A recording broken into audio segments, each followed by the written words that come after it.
Hello, guys. Hope you are doing great. So today we are going to start with our Python full stack web development tutorial series. We are going to cover Flask. We are going to cover basics of HTML and CSS. We are going to cover database management, and then we are going to integrate all three of these things and create a web app and perform various sections on it. So first of all, we are going to cover Flask. To cover Flask, you just need to know Python. Even if you don't know, don't worry. We are going to cover it in the video. But the best way to the if you know Python, it is a good it is gonna come handy. But don't worry, we are going to cover anything that is required in the video. So first of all, you guys should follow documentations. So just Google, Flask documentation, and the first link will get you to this website here. And inside it, just choose minimal application. Okay. I'll just open it. Wait a sec. It won't take time. Just type in Flask documentation. Come here, and here we go. This come here to minimal application, and this page here have everything you're ever gonna need Flask for. Okay. So this is this. Now we gotta install Flask first. So before that, you gotta install Python on your system. Even if you don't have it, install it. Just go to Python org and download the latest version of Python from there. And after you install Python, make sure you have pip installed. For that, you got to do is just check in pip version. Sorry, I'm on Linux, so it's pip 3. And here we go. It's pip 22. I have installed. Let me just clear the system. Okay. Now we are going to install Flask to our system. Just type in pip 3 install Flask on your terminal and it will install. If you are on Windows, you don't need to type in this 3. Your command will be pip install. And if you are on Mac or Linux, it should be pip 3 install Flask. Okay. So now we have installed Flask. Now let's come to VS Code. We are going to use VS Code for it. So just come over here to VS Code and create a new file. I'll call it main.py.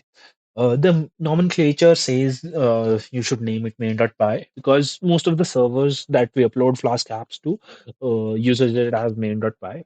You can name it anything, it won't matter. Okay, so here first you got to import Flask.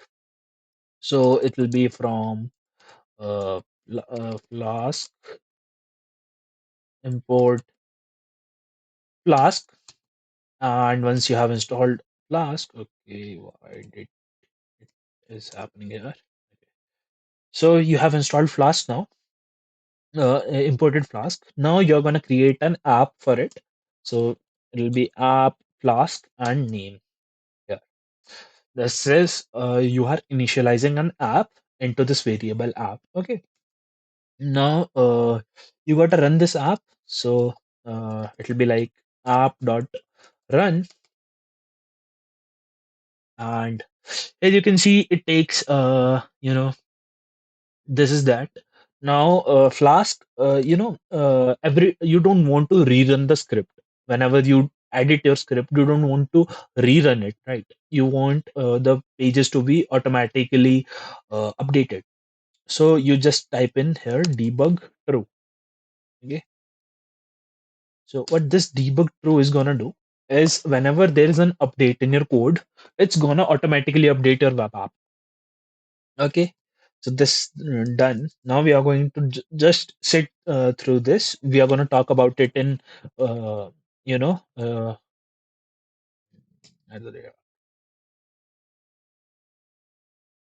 me just okay. Just sit with me here. Okay. We have done this. Okay. So now we are going to do the same thing here. We are going to say app.route slash. We're going to cover this all in the next part. But for now, just sit here and see this. Hello. Okay, for this video, we are going to just initialize our Flask app. So don't worry about anything else. It's just gonna, we are going to initialize this app here. So this is the basic Python code you can write. So what it is saying is, whenever we go to this address, we are going to return hello. Don't worry, we are going to cover this thing completely, as I've said. Now we can run this, and you can see this is running on this address. Now let me tell you one thing. It runs on a uh, Flask runs on a server. Okay, it creates a simple server on your own system. Okay, Flask is a micro framework actually. Let's talk more about Flask. Okay. So let's just go here. You can see Flask is a micro framework. You can create REST APIs using it. You can create an application server here. We are going to create an application server in this tutorial list, and it uses Jinja to create a dynamic web content. We are going to cover all of this. So it is right now it is creating whenever you go to this address is being your application server is listening on this address. So as I go to this address, you can see it is returning hello.